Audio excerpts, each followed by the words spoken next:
अब्दुल्ला ने आज गुलमर्ग में एक बयान दिया है जहां पे उन्होंने कहा है कि टूरिस्ट डेस्टिनेशंस अभी बंद है और कहीं ना कहीं जो इसकी जिम्मेदारी है इनडायरेक्ट वे में उन्होंने एलजी प्रशासन पे इसकी जिम्मेदारी डाली और साथ ही साथ कह रहे हैं एक तरफ से हम इस वक्त मुख्तलिफ देशों में जा रहे हैं, स्टेट्स में जा रहे हैं, वहाँ टूरिज्म प्रमोट कर रहे हैं और लोगों को कह रहे हैं कश्मीर आए, लेकिन वो जब यहाँ आते हैं यहाँ पे टूरिस्ट डेस्टिनेशन बंद होती हैं। इस वक्त हमारे साथ भाजपा के senior leader spokes person Altaf Thakur जुड़े हैं, मजीद बात करते हैं उनसे। ठाकुर साहब, किस तरह से देख रहे हैं जो ये बयान आ रहे हैं सामने? देखिए, नेशनल कॉन्फ्रेंस और उमर साहब की पुरानी आदत है, जहां वो फेल होते हैं यहाँ वो जिम्मेदारी सेंट्रल गवर्नमेंट पे डालते हैं या एलजी इंतजामिया पे। टूरिज्म मिनिस्ट्री सीएम साहब के पास है, उमर साहब के पास है, क्लियरेंस उमर साहब को देनी है, उमर साहब को देखना है। अगर उमर साहब कहते हैं कि टूरिस्ट डेस्टिनेशन बंद है तो वो फिर पेरिस की रंगीन शाम एंजॉय करने किस लिए जा रहे हैं? ये तो बता देना जम्मू कश्मीर के लोगों को। ये एक बहाना है, बेसिकली फेलियर है उमर साहब का हर एक सेक्टर पे, टूरिज्म हो, इंडस्ट्री हो, फ्लड्स में, हर जगह फेलियर है। लेकिन पुरानी आदत है, जिस तरह परसों कहा कि हाईवे खोल दूंगा, आप एक सड़क कोचा नहीं बना सकते तो आप हाईवे को क्या कर सकते? इसी तरह अगर कुछ टूरिस्ट डेस्टिनेशन बंद है, जिस तरह से एलजी साहब ने कुछ खोली है, आपको अप्रोच करना चाहिए एलजी साहब को, आपको सेंट्रल गवर्नमेंट को अप्रोच करना चाहिए। लेकिन आपकी जिम्मेदारी है, आप टूरिस्ट मंत्री है, आप टूरिस्ट मिनिस्टर है, टूरिज्म सेक्टर आपके पास है, आपको कोशिश करनी चाहिए, आपको आगे आना चाहिए और इन डेस्टिनेशन खोलना चाहिए। अब जहां उमर साहब फेल होता है, जहां उमर साहब की नाकामी होती है, वहां सेंट्रल गवर्नमेंट या एलजी इंतजामिया पर ये जिम्मेदारी डालते। अपनी जिम्मेदारियों से बचने के लिए, अपनी नाकामियों को छुपाने के लिए उमर साहब की ये पुरानी आदत है, ये आदत नहीं चलेगी।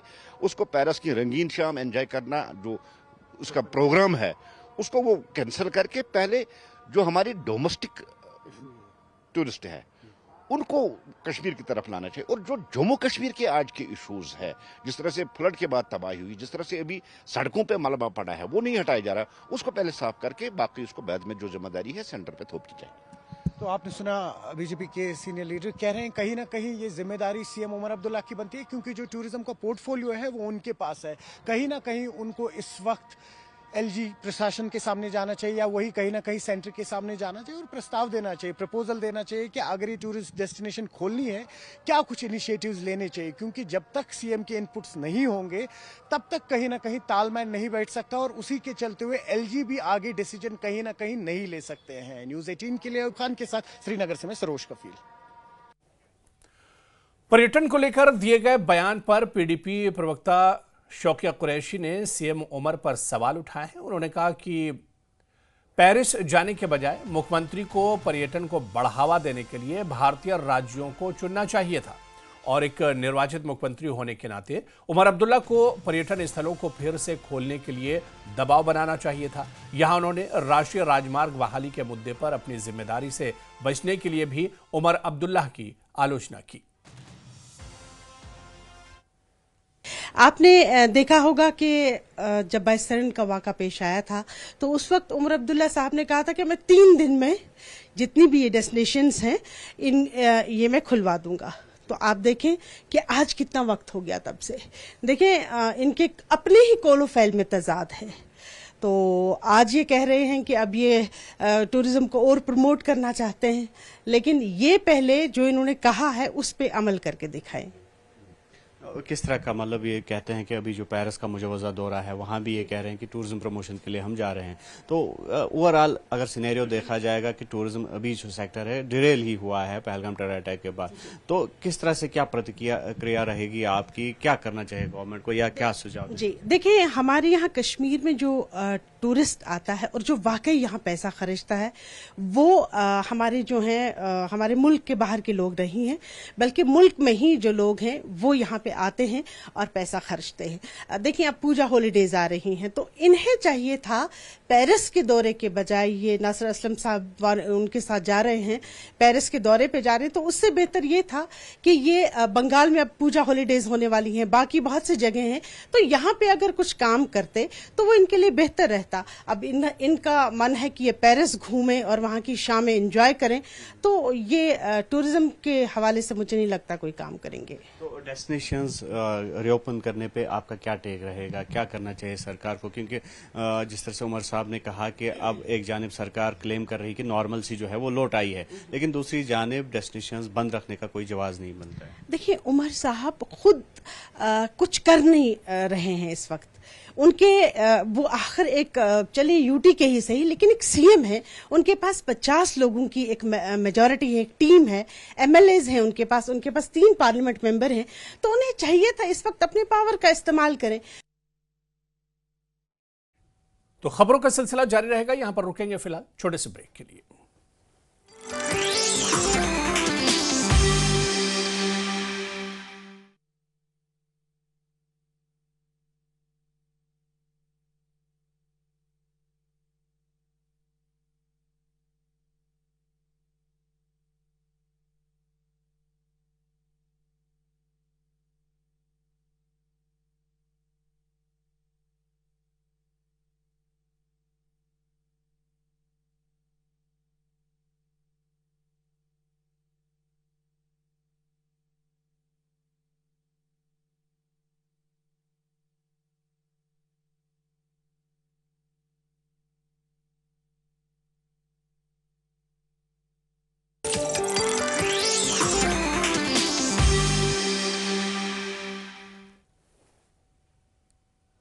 सीएम उमर अब्दुल्ला ने राजनीतिक नेताओं को हिरासत में लिए जाने और प्रोफेसर गनी भट्ट की शोक सभा में जाने से रोकने पर नाराजगी जताई है।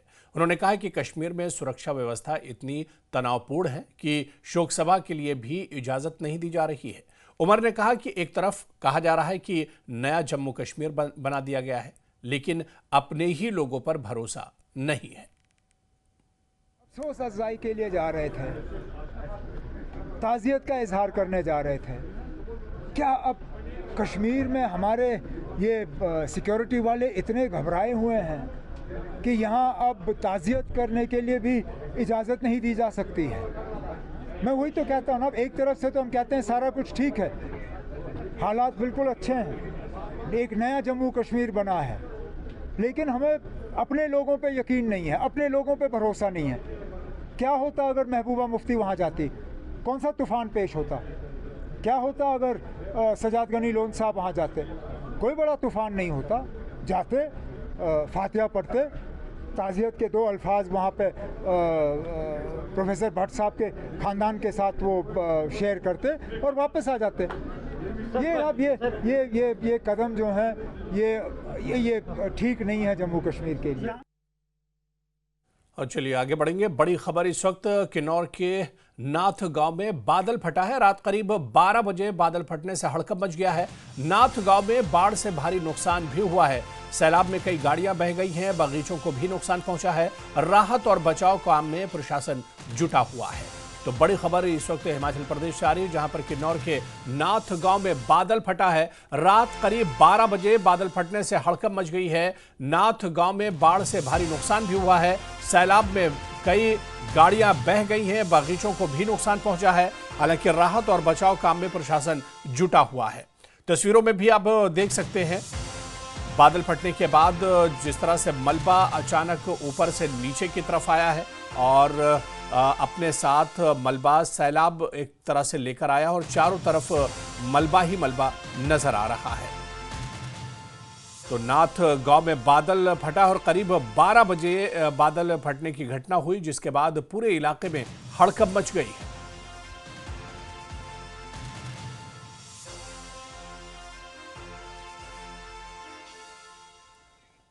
और चलिए इस खबर पर और जानकारी लेंगे। अरुण नेगी हमारे सहयोगी इस वक्त हमारे साथ जुड़े हुए हैं। अरुण, क्या कुछ जानकारी मिल पा रही? 12 बजे बादल फटा और कहा जा रहा है कि बादल फटने के बाद पूरा हड़कंप मच गया है इलाके में। ये जो किन्नौर जिले के जो त्रंडा पंचायत के जो थाज गांव है, वो रात्रि जो बादल फटने के बाद हड़कंप सा मच गया था और जो बादल फटने से 3 वाहन इसकी चपेट में आने से पूरी तरह से नष्ट हो गया है। इसके अतिरिक्त करीब 3-4 लोगों के जो सेब के बाग है वो भी पूरी तरह से बाढ़ के चपेट में आ गया है और प्रशासन को भी इस बात की इत्तला कर दी गई है। जो त्रंडा पंचायत के उप प्रधान जो गोविंद मोयान है, उन्होंने हमें जो जानकारी दी तो उन्होंने बताया कि लोगों का काफी नुकसान हुआ है और प्रशासन को भी इस बात का इत्तला कर दिया गया है। तो उन्होंने बताया कि जो प्रशासन ने जो राजस्व विभाग की टीम है उनको जो नुकसान के आंकलन के लिए जो मौके के लिए रवाना कर दिया है। जी अभी किस तरह के अरुण हालात हैं ग्राउंड जीरो पर, क्योंकि बताया जा रहा है कि बादल फटने के बाद काफी तेज बहाव के साथ सैलाब भी आया है, तो अब हालात किस तरह के हैं? अभी अगर हालात की बात की जाए तो वहां पे जो त्रंडा पंचायत को जो जोड़ने वाला जो संपर्क मार्ग है वो पूरी तरह टूट चुका है और जो लोगों का जो सेब है, जो नकदी फसल से यहाँ का जो एक मेन जो नकदी फसल है तो वो भी फंस गया है। और प्रशासन अब देखना ये होगा कि प्रशासन कितने समय और लेता है जो मार्ग को बहाल करने के लिए और लोगों को राहत देने के लिए। जी तो बिल्कुल बादल फटने के बाद लोगों को काफी परेशानी और खासतौर से बागवान और किसानों को सबसे ज्यादा नुकसान हुआ है। बहुत बहुत शुक्रिया अरुण नेगी हमारे साथ जुड़ने के लिए, तमाम जानकारी साझा करने के लिए। तो बाढ़ से गांव को भारी नुकसान पहुंचा है, संपर्क मार्ग भी टूट गया है और तस्वीरें खुद बता रही हैं। जो टीवी स्क्रीन पर आप तस्वीर देख सकते हैं कि बादल फटने के बाद तेजी के साथ पानी ऊपर से नीचे आया है, जो मलबा है वो ऊपर से नीचे आया है और इसके नीचे जो गांव बसा हुआ था उसे भी काफ़ी नुकसान पहुंचा है। संपर्क मार्ग पूरी तरह बर्बाद हो गया है, टूट गया है और सबसे ज़्यादा नुकसान किसान और बागवानों को पहुंचा है। तो किन्नौर के नाथ गांव में बादल फटा है। रात करीब 12 बजे बादल फटने की घटना हुई है, जिसके बाद हालात काफी खराब हो गए। नाथ गांव में बाढ़ से भारी नुकसान हुआ है। सैलाब में कई गाड़ियां बही हैं, संपर्क मार्ग टूट गया है, बगीचों को भी नुकसान पहुंचा है, यानी किसानों और बागवानों को सबसे ज्यादा नुकसान हुआ है। हालांकि इस बीच राहत और बचाव